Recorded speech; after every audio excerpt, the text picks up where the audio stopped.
इस समय की जो सबसे बड़ी अपडेट है वो निकल कर आ रही है अमेरिका, ताइवान और भारत को लेकर। और इस वीडियो में हम डिस्कस करेंगे कि किस तरह से जो बाइडेन एडमिनिस्ट्रेशन ने सबसे पहले तो चाइनीज आर्मी यानी कि चाइनीज मिलिट्री को ताइवान के दरवाजे पर लाकर खड़ा कर दिया, जिस तरीके से यूक्रेन के साथ किया था। और जब अब मौका आया है यानी संकट की घड़ी आई है, अब अमेरिका ताइवान से बाहर निकल रहा है। इसके साथ ही हम इस बात के ऊपर भी चर्चा करेंगे कि इसमें किस तरह से भारत के लिए एक बहुत ही बड़ा लेसन छुपा है, यानी एक बहुत ही बड़ा सबक भारत को सीखना चाहिए, क्योंकि हम भी इस समय चाइना के साथ बॉर्डर डिस्प्यूट और स्टैंड ऑफ में शामिल हैं। और भारत ताइवान जैसी मिस्टेक यानी ताइवान जैसी इतनी बड़ी गलती कभी नहीं कर सकता है। पहले क्या हुआ करता था कि अमेरिका और ताइवान के बीच खाली डिफेंस वेपन्स की सेल्स हुआ करती थी, वो भी बहुत ही छोटे लेवल पर। हालांकि चाइना उसका भी विरोध किया करता था, लेकिन पिछले 2-3 सालों से हमें देखने को मिल रहा है कि अमेरिका और ये जितने भी G7 के देश हैं, कनाडा, यूके, जर्मनी और फ्रांस, इन सब देशों की जो पॉलिटिकल पार्टी के लीडर्स हैं, इनकी जो पॉलिटिकल रिप्रेजेंटेशन है वो लगातार ताइवान का दौरा कर रही हैं। इनके पार्लियामेंटेरियंस लगातार ताइवान जा रहे हैं और ताइवान के पार्लियामेंटेरियंस को अपने यहाँ पर इनवाइट कर रहे हैं। इसके साथ ही पिछले 3-4 सालों से देखा जा रहा है कि ये जो G7 के देश हैं और अमेरिका, ये लगातार अपने नेवल वॉरशिप्स और अपने एयरक्राफ्ट कैरियर्स को साउथ चाइना सी में ताइवान के आसपास वाले एरिया में लगातार भेज रहे हैं। इसके साथ ही वहाँ पर ये कई तरह की अलग अलग नेवल एक्सरसाइजेज में भी हिस्सा लेते हैं। अब अमेरिका ने ताइवान में डेमोक्रेसी को लेकर अपना सपोर्ट एक्सटेंड कर दिया है और पिछले साल 2 अगस्त को यूएस हाउस ऑफ रिप्रेजेंटेटिव की स्पीकर नैन्सी पेलोसी ताइवान की विजिट के ऊपर गई थी और ताइवान की प्रेसिडेंट साई इंग वेन भी इसी साल 30 मार्च को अमेरिका के दौरे पर गई थी। हालांकि इन दोनों विजिट से पहले चाइना ने ताइवान और अमेरिका दोनों को बहुत ही कड़ी धमकी दी थी, लेकिन इन दोनों ने चाइना की धमकी को इस समय इग्नोर किया था। अब हुआ क्या कि इस तरह की चीजों से चाइना बहुत ही ज्यादा नाराज हो गया है और अब आए दिन चाइना के जो फाइटर जेट्स हैं, उनके बॉम्बर एयरक्राफ्ट और जो बाकी के रिफ्यूलिंग एयरक्राफ्ट हैं, ये आए दिन एक फॉर्मेशन बनाकर ताइवान की एयर स्पेस को लगातार वायलेट करते रहते हैं।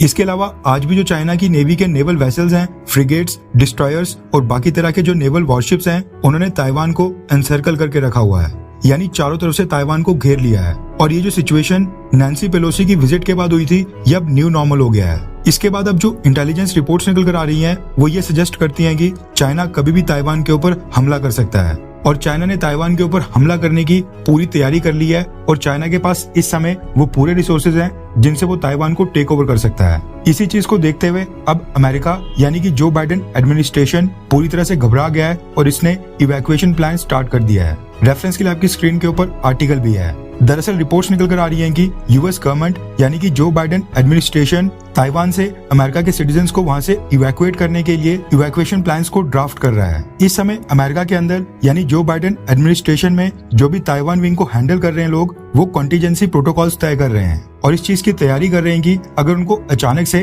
ताइवान के अंदर से अमेरिका के सिटीजन्स को इवैक्यूएट करना पड़े तो उनको किस तरह के ऑपरेशंस करने पड़ेंगे और कौन कौन से प्रोटोकॉल्स को फॉलो करना पड़ेगा। और रिपोर्ट्स ये निकल कर आ रही हैं कि इस तरह की तैयारियां पिछले 6 महीने से चल रही थी, जिनकी स्पीड पिछले 2 महीने में काफी तेज हो गई है। अमेरिका को पिछले 2 महीने से लग रहा है कि चाइना ताइवान के ऊपर अचानक कभी भी हमला कर सकता है। इसलिए अमेरिका इस समय डिसाइड कर रहा है कि अगर उनको ताइवान से अमेरिका के सिटीजन्स को इवैक्यूएट करना पड़े तो वो कौन कौन से तरह के वेपन्स को इस्तेमाल करेंगे, क्या वो हेलीकॉप्टर्स भेजेंगे या फिर मिलिट्री ट्रांसपोर्ट एयरक्राफ्ट भेजेंगे। इसके अलावा ये तय किया जा रहा है कि वो यूएस सिटीजन्स जो भी ताइवान के अंदर हैं, उनकी सेफ्टी को किस तरह से इंश्योर करेंगे। क्या वो ताइवान को एनसर्कल करने या फिर चाइना को घेरने के लिए अपने नेवल शिप्स, सबमरीन्स और यूएस एयरक्राफ्ट कैरियर्स और नेवल शिप्स की फ्लीट को भेजेंगे ताकि चाइना के ऊपर प्रेशर बनाया जा सके कि वो यूएस के सिटीजन्स को वहां से इवैक्यूएट करने को अमेरिका को परमिशन दे। इसके साथ ही इस तरह के प्रोटोकॉल्स भी बनाए जा रहे हैं कि क्या ताइवान से अमेरिका अपने जो बाकी अलाइज हैं जैसे कि कनाडा, यूके, फ्रांस और जर्मनी, इन सब के सिटीजन्स को भी वहां से इवैक्यूएट करेगा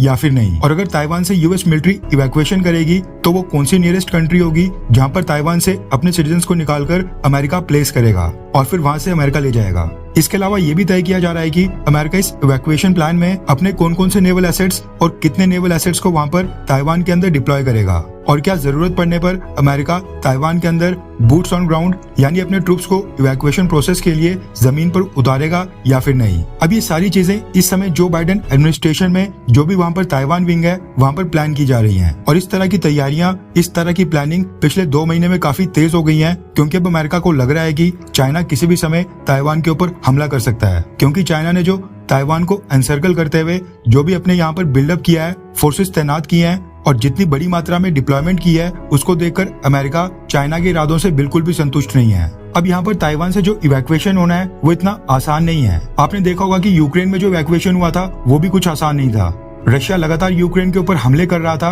और भारत ने इंटरवीन किया था और रशिया और यूक्रेन दोनों साइड के हमलों को रुकवाकर फिर अपने सिटीजन्स को यूक्रेन से बाहर निकाला था। लेकिन यूक्रेन का केस बिल्कुल अलग है। यूक्रेन के चारों तरफ उसके कई सारी नेबरिंग कंट्रीज हैं जिनके साथ यूक्रेन का लैंड बॉर्डर लगता है और उसी लैंड बॉर्डर के जरिए जो भी भारत के सिटीजन्स और स्टूडेंट्स यूक्रेन में फंसे थे वो यूक्रेन से बाहर गए थे। लेकिन ताइवान की बात करें तो ताइवान एक आइलैंड नेशन है। ताइवान के चारों तरफ पानी है, यानी समुद्र से घिरा हुआ है। अब अगर चाइना अचानक से ताइवान के ऊपर हमला कर देता है तो जितने भी विदेशों के वहाँ पर नागरिक हैं वो सारे वहीं पर फंस जाएंगे जब तक कि उनको अपने देश की मिलिट्री वहाँ से इवैक्यूएट नहीं करती है, क्योंकि ताइवान का बॉर्डर किसी भी देश के साथ नहीं लगता है और जो नियरेस्ट कंट्री है वो चाइना ही है। अब ऑब्वियस सी बात है कि अगर चाइना ताइवान के ऊपर हमला करेगा तो चाइना तो इवैक्यूएट करके दूसरे देशों के लोगों को अपने देश में लेगा नहीं। इसलिए न सिर्फ अमेरिका बल्कि भारत को भी इस चीज को पूरी तरह से सुनिश्चित करना चाहिए कि अगर चाइना ने अचानक से ताइवान के ऊपर हमला कर दिया तो हम भारत के जो नागरिक ताइवान के अंदर फंसे होंगे उनको किस तरह से वहां से इवैक्यूएट करेंगे,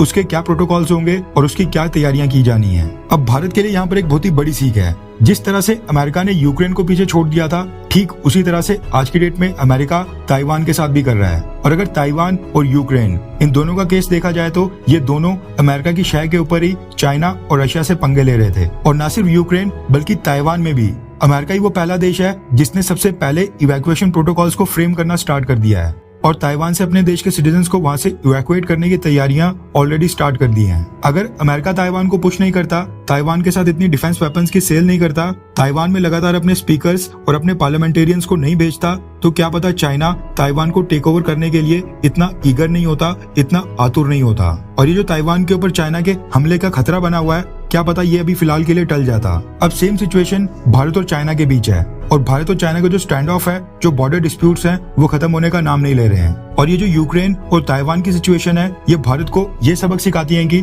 हमें अमेरिका के ऊपर बिल्कुल भी विश्वास नहीं करना है। बेशक भारत के प्रधानमंत्री मोदी अमेरिका जाकर उनका वहाँ पर बहुत ही भव्य स्वागत हो, वहाँ पर वो भारतीय डायस्पोरा को वहाँ पर संबोधित करें, जो बाइडेन के साथ बहुत ही गर्मजोशी के साथ मिले, लेकिन इस चीज की बिल्कुल भी गारंटी नहीं है कि कल को अगर भारत और चाइना के बीच कोई युद्ध स्टार्ट होता है तो क्या अमेरिका भारत की मदद के लिए आएगा या फिर अमेरिका इस युद्ध से किनारा करके बाहर बैठकर पॉपकॉर्न एंजॉय करता रहेगा। इसलिए भारत को भी अमेरिका को लेकर बिल्कुल सतर्क रहना चाहिए।